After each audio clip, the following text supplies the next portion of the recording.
Hello students. आज हम discuss करने वाले हैं हमारी वर्किंग कैपिटल मैनेजमेंट का पोर्शन, जो कि मेरे फंडामेंटल ऑफ फाइनेंशियल मैनेजमेंट के स्टूडेंट के थर्ड यूनिट का सेकंड पोर्शन है और हमारे फाइनेंशियल मैनेजमेंट के स्टूडेंट के लास्ट यूनिट का पोर्शन है। ठीक है, तो जहाँ पे हमने लास्ट वीडियो में अपनी फाइनेंशियल मैनेजमेंट की इन्वेस्टमेंट डिसीजन को हम डिस्कस कर रहे थे, right. One of the 3 most important decision. तो मैंने इसमें बताया था कुछ इसमें लॉन्ग टर्म डिसीजन होते हैं जिनको हम कैपिटल बजटिंग बोलते हैं, जहाँ पे हम 5 या 10 साल के लिए कोई प्रोजेक्ट ले रहे हैं, उसके बारे में हमने सारी की सारी क्या टेक्निक्स हैं, किस तरीके से लेंगे, कैसे कैश फ्लो कैलकुलेट करेंगे, वो सीखा था। अब ये है हमारे short term decision. Short term decision इसको हम बोलते हैं वर्किंग कैपिटल मैनेजमेंट। अब इसमें क्या होता है, जो हमारे 1 साल से नीचे के डिसीजंस होते हैं, या फिर मैं बोलूँ डे टू डे काम करने के लिए जो हमको पैसा चाहिए, उसको हम बोलते हैं वर्किंग कैपिटल मैनेजमेंट। ठीक है, कि देखो आज तुम कोई प्रोडक्ट बना रहे हो, ठीक है, आज तुम उसका रॉ मटेरियल ले आए, कब वो फैक्ट्री में आएगा, कब उस पर काम शुरू होगा, फिर वो फिनिशिंग गुड्स बनेगा, फिर वो वेयर हाउसेज में जाएगा, तब कस्टमर को बिकेगा। फिर भी अगर कस्टमर को उधारी पे बेच दिया तो 1 महीने बाद 1.5 महीने बाद उसका पैसा आ रहा है, तब तक हमारी लेबर तो बैठेगी नहीं, तब तक हमारे सप्लायर्स ऑफ रॉ मटेरियल बैठेंगे नहीं। तो इस पूरे बिजनेस साइकिल को चलाने के लिए कुछ पैसा हमें कांस्टेंट लेवल पे चाहिए, उसको बोलते हैं वर्किंग कैपिटल मैनेजमेंट। मतलब वो कैपिटल जो मुझे वर्क करने के लिए नेसेसरी है। ठीक है, तो अब हम बेसिकली इस यूनिट में, मैं आपकी जो थ्योरी पोर्शन से भी ये यूनिट आपकी इंपॉर्टेंट है और आपके न्यूमेरिकल पोर्शन से भी इंपॉर्टेंट है। तो दोनों ही प्रोस्पेक्टिव से जो इसमें 2 टाइप के न्यूमेरिक्स हैं जो पॉसिबल होते हैं, जो आने हैं। थ्योरी पोर्शन से भी इसमें बहुत सारे टॉपिक्स हैं जो हमारे लिए इंपॉर्टेंट है, तो मैं कोशिश करूंगी हम दोनों के दोनों कवर करें और आपको दोनों के दोनों क्लियर कराया जाए। ठीक है, तो इसमें सबसे इंपॉर्टेंट टॉपिक जो हमारा सबसे पहला टॉपिक आता है वो होता है आपकी operating cycle. So operating cycle क्या है?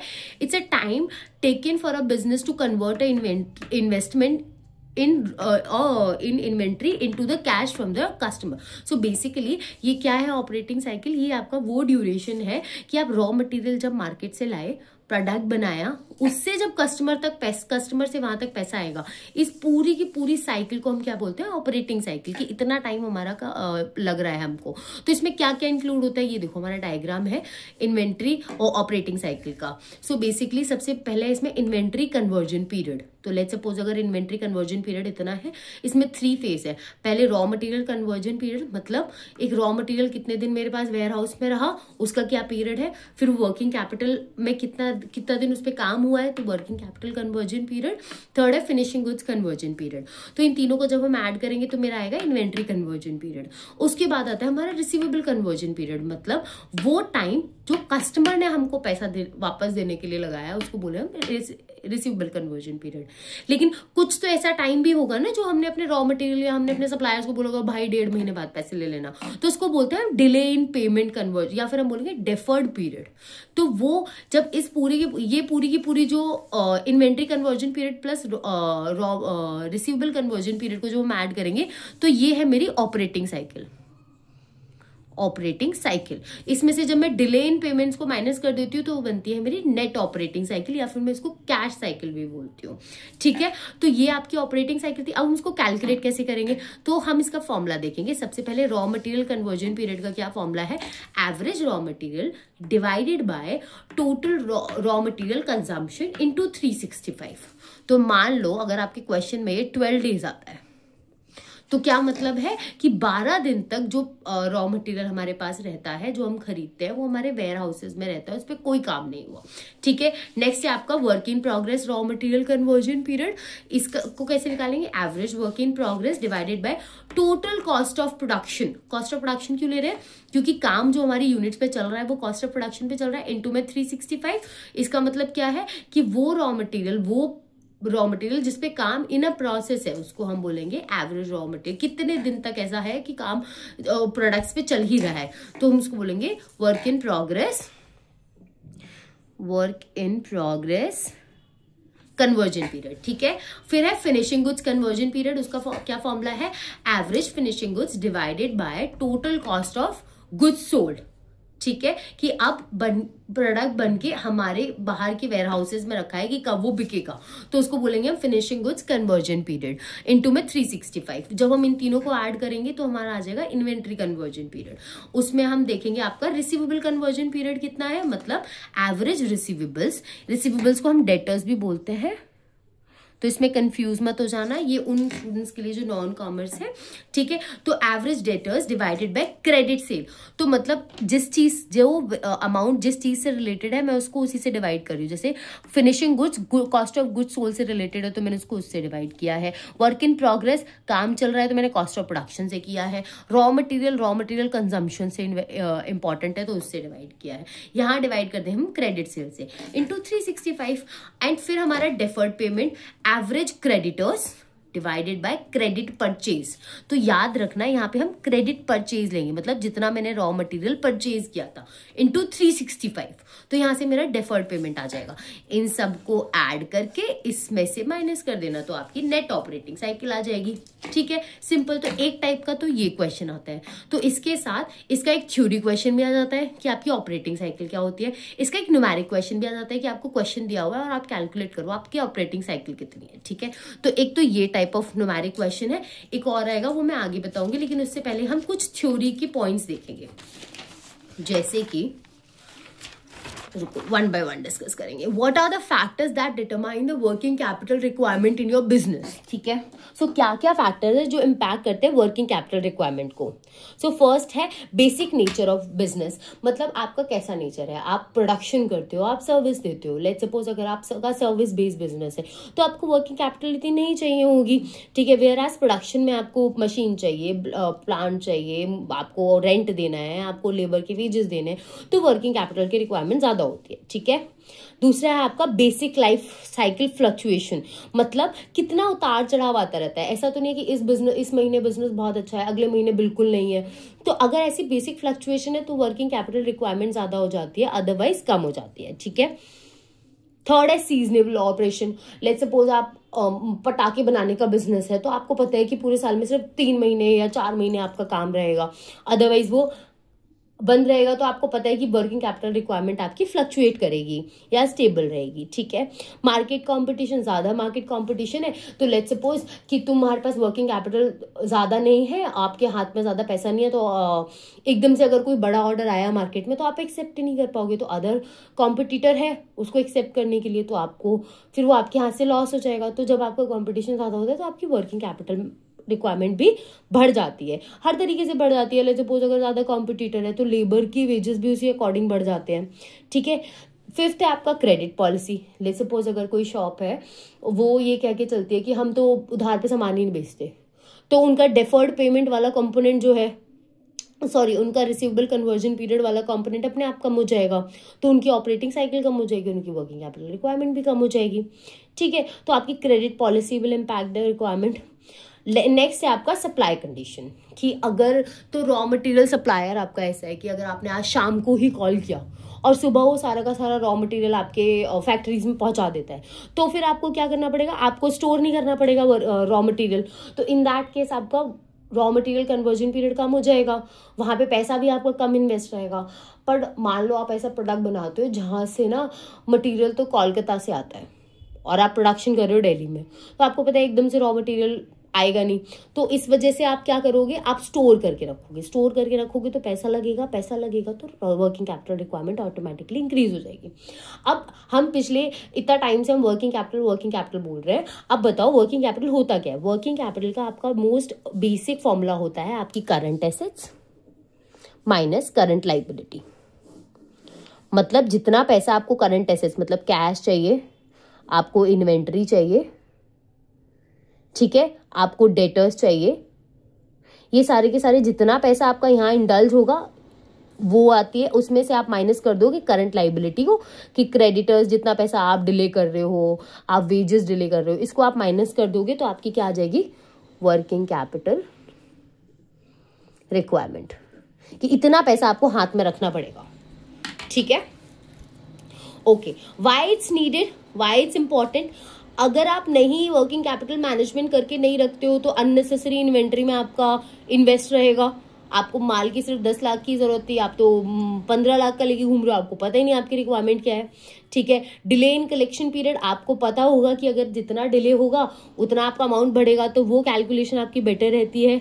Adverse influence on performance, obviously अगर आप अननेसेसरी वर्किंग कैपिटल, अननेसेसरी पैसा अपने हाथ में लेके रखोगे तो कहीं ना कहीं तो आपकी कॉस्ट बढ़ेगी। ठीक है, नेक्स्ट है आपकी type of working capital. So type of working capital, देखो मैंने यहाँ पे फॉर्मूला लिखा हुआ है, current assets minus current liability. When we talk about the type of working capital, तो there are two type of working capital, permanent working capital and temporary working capital. Permanent working capital कौन सी होती है? वो constant requirement जो throughout the business आपको चाहिए होती है। लेट्स सपोज अगर आपकी ग्रोथ फर्म है तो कांस्टेंट वर्किंग कैपिटल जो आपको हमेशा चाहिए होती है, कितना तो चाहिए ही चाहिए।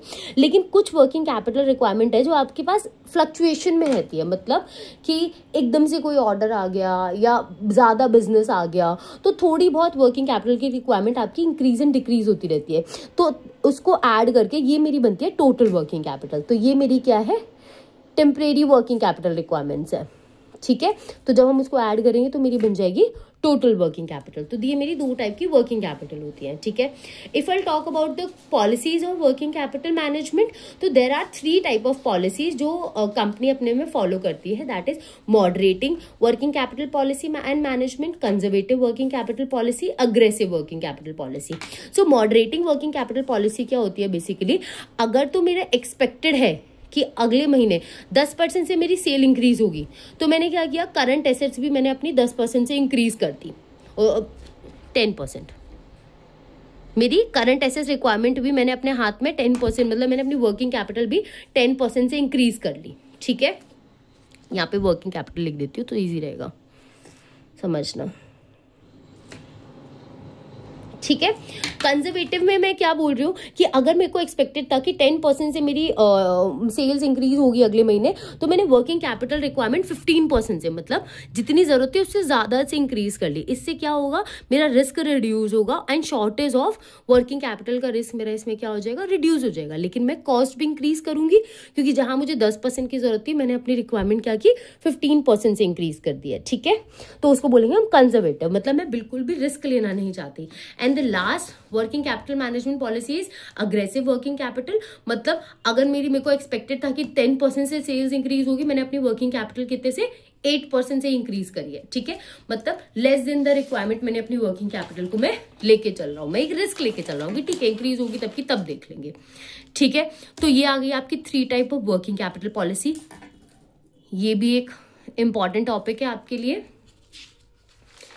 नेक्स्ट है आपका, अब एक और इम्पॉर्टेंट टॉपिक है, उसको कराने से पहले मैं आपको बताना चाहती हूँ there are liquidity and profitability की क्या रिस्क रिटर्न ट्रेड ऑफ होते हैं। तो बेसिकली अगर लार्जर वर्किंग कैपिटल कंपनी लेके रखती है तो उसके पास लिक्विडिटी तो बढ़िया होगी और उसके पास रिड्यूस भी हो जाएगा रिस्क ऑफ इंसॉल्वेंसी, लेकिन cost of liquidity will increase, मतलब cost of financing. Let's suppose मेरे पास, मुझे जरूरत तो 15,000 की थी और मैं 35,000 रुपये लेके अपना बिजनेस चला रही हूँ, तो जो अननेसेसरी 20,000 रुपये लेके चला रही हूँ, या तो मैंने वो किसी से बोरो किया है तो कॉस्ट ऑफ फाइनेंसिंग वैसे इंक्रीज हो गई। लेट्स सपोज मेरे पास अपना पैसा भी मैं लेके चल रही हूँ 20,000 रुपये, तो उसको भी तो मैं कहीं इन्वेस्ट कर सकती हूँ, तो मेरी कॉस्ट ऑफ फाइनेंसिंग हमेशा उसकी वजह से क्या हो जाती है, इंक्रीज हो जाती है, अगर मैं ज्यादा लिक्विडिटी, ज्यादा वर्किंग कैपिटल स्टोर करके रखती हूँ। ठीक है, तो एक ये रिस्क रिटर्न ट्रेड ऑफ हमारी वर्किंग कैपिटल में हमेशा रहता है।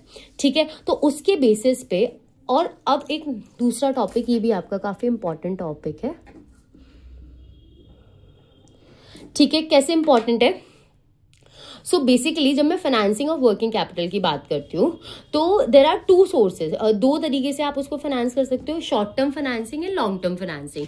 शॉर्ट टर्म फाइनेंसिंग मतलब कि आपने डेप्ट इशू कर दिए, आपने लॉन्ग टर्म बोरोइंग कर ली 5 साल 10 साल के लिए, ये आपके लॉन्ग टर्म सोर्सेज हो गए। इसमें क्या होता है, लो रिस्क होता है लेकिन कॉस्ट हाई होती है, क्योंकि लेट्स सपोज आपको 6 महीने जरूरत नहीं है, लेकिन क्योंकि आपने लॉन्ग टर्म सोर्स कर रखा है, आपको पेमेंट तो इंटरेस्ट की करनी पड़ेगी, तो आपकी कॉस्ट इंक्रीज होती है, आपको एक लॉन्ग ड्यूरेशन के लिए इंटरेस्ट पे करना पड़ता है इसकी वजह से, लेकिन रिस्क बड़ा लो होता है, आपको पता होता है इतना पैसा तो आपके हाथ में है ही। शॉर्ट टर्म में क्या होता है, शॉर्ट टर्म फाइनेंसिंग में बेसिकली आपका risk of liquidity will increase, कि लेट्स सपोज अगर आपको जब तुरंत पैसा चाहिए, अगर वो तुरंत मार्केट में नहीं मिला या एट अ टाइम किसी ने आपसे ज्यादा चार्ज किया, तो एक रिस्क ऑफ लिक्विडिटी रहती है। रिड्यूस द कॉस्ट, जहां आपको जितनी जरूरत है आप उतना ही इंटरेस्ट रेट पे करते हो, तो इस वजह से आपको कॉस्ट रिड्यूस होता है। क्या क्या सोर्सेज हैं, बैंक से क्रेडिट करवा लिया, पब्लिक डिपॉजिट से पैसा ले लिया, तो ये आपके दो तरीके से हैं जो आप सोर्स कर सकते हो। ठीक है, दो तरीके हैं जहां पे आप वर्किंग कैपिटल सोर्स कर सकते हो। On the basis of that there are 3 approaches in which a company finance their working capital. The first approach is hedging approach. Hedging approach को हम मैचिंग अप्रोच भी बोलते हैं। उसमें हम क्या करते हैं, लेट्स सपोज ये आपकी वर्किंग कैपिटल है, ये आपकी परमानेंट वर्किंग कैपिटल है, ठीक है, ये आपकी टोटल वर्किंग कैपिटल है। तो परमानेंट वर्किंग कैपिटल में से आप क्या करते हो, उसको लॉन्ग टर्म सोर्स से यूज कर लेते हो, और जो टेम्परेरी वर्किंग कैपिटल रिक्वायरमेंट है उसको आप शॉर्ट टर्म से यूज कर लेते हो। तो इसको बोलते हैं हेजिंग अप्रोच। सेकेंड है आपकी कंजर्वेटिज्म अप्रोच। उसमें क्या करते हैं, जो टोटल वर्किंग कैपिटल की रिक्वायरमेंट है, ये पूरी रिक्वायरमेंट को अपने लॉन्ग टर्म सोर्स से फुलफिल कर लेता है। उसमें क्या होता है, मैनेजमेंट बिल्कुल भी रिस्क लेने के लिए रेडी नहीं है, बट इसमें कॉस्ट ऑफ फाइनेंसिंग आपकी ज्यादा होती है। अग्रेसिव अप्रोच में क्या होता है, बेसिकली ये जो आपका परमानेंट वर्किंग कैपिटल का भी पोर्शन कुछ छोड़ देती है और वो शॉर्ट टर्म सोर्स से लेके चलती है। मतलब मुझे पता है कि मुझे ऑन एन एवरेज मेरे बिजनेस में 50,000 तो चाहिए ही चाहिए, फिर भी मैं अपने हाथ में 40,000 लेके अपना बिजनेस शुरू कर रही हूँ कि देखी जाएगी 10,000 कहाँ से आएंगे। तो वो उसको हम क्या बोलते हैं, अग्रेसिव वर्किंग कैपिटल मैनेजमेंट बोलते हैं। ठीक है, अब हम बात करते हैं कैलकुलेशन ऑफ वर्किंग कैपिटल। तो कैलकुलेशन ऑफ वर्किंग कैपिटल का सिंपल फॉर्मूला है करंट एसेट्स। करंट एसेट्स में कुछ आपका कैश मेंटेनेंस होगा, करंट, उसके बाद आप रॉ मटेरियल देखोगे। तो रॉ मटेरियल में आप बेसिकली क्या करते हो, इसमें कैसे कैलकुलेट करते हो, demand for the particular period. Let's suppose अगर आपको सारी इन्फॉर्मेशन वीक्स में दी हुई है तो आप total demand of the year को डिवाइडेड बाय 52 वीक्स कर देना। अगर आपको इन्फॉर्मेशन मंथ्स में दी हुई है तो टोटल डिमांड को 12 में डिवाइड कर देना।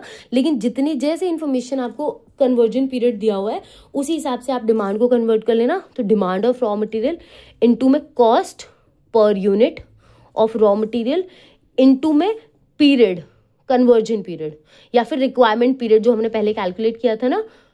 तो अगर आपको कैलकुलेशन ऑफ वर्किंग कैपिटल का क्वेश्चन आएगा तो ये इन्फॉर्मेशन आपको गिवन होंगी और ये भी सब गिवन होगा, बस आपको लगाना है कि रॉ मटेरियल की ये कॉस्ट है जो आपको चाहिए है। उसके बाद आप वर्क इन प्रोग्रेस की निकालोगे। तो एक चीज हमेशा याद रखना, जो भी कुछ भी जिस भी यूनिट पे वर्किंग कैपिटल हम वर्क इन प्रोग्रेस निकाल रहे होंगे तो उस पर कुछ तो रॉ मटेरियल इंडल्ज होता है हमारा, कुछ हमारी लेबर भी उस पर लग रही होगी, कुछ हमारे ओवरहेड्स भी आ रहे होंगे। तो मोस्टली जब हम निकालते हैं ना डिमांड इनटू में कॉस्ट इनटू में पीरियड, जब हम ये करते हैं तो लेबर का मोस्टली हम 50% करते हैं एंड ओवरहेड्स में भी हम सेम क्या करते हैं 50% करते हैं, जबकि रॉ मटेरियल हम पूरा लेते हैं। तो इसमें डिमांड इनटू में cost plus work in progress conversion period consider करना है यहाँ पे। ठीक है, तो इसको तो हम 100% लेके चलते हैं क्योंकि हम मानते हैं कि अगर 100 यूनिट्स पे काम चल रहा है तो वो थ्रू आउट द 100 यूनिट पे काम चल रहा है। लेकिन स्टार्टिंग में लेबर 10 यूनिट पे काम कर रही होगी, फिर बीच में कहीं 50 पे कर रही होगी, एंड में 90 पे कर रही होगी। तो ये कॉस्ट ऑफ लेबर कैलकुलेट करना डिफिकल्ट होता है, तो हम ऑन एन एवरेज इसको 50% कर देते हैं। तो ये मोस्टली 50-50 लेके चलते हैं। लेट्स सपोज ये चेंज होता है तो क्वेश्चन में गिवन होगा 25 ले लो 50 ले लो।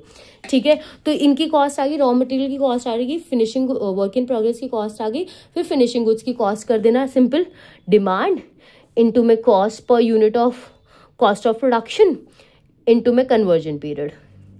ठीक है, उसके बाद डेटर की कॉस्ट निकाल देना सिमिलर तरीके से। उसके बाद आप ये आपकी आ जाएगी ग्रॉस वर्किंग कैपिटल। फिर आप क्रेडिटर परचेज की निकाल देना, वेजेस सिमिलर तरीके से वेजेस एंड ओवरहेड्स आ जाएंगे, और जब आप इसको इसमें से माइनस कर दोगे तो आपकी नेट वर्किंग कैपिटल आ जाएगी। I hope this is helpful for you. Thank you so much.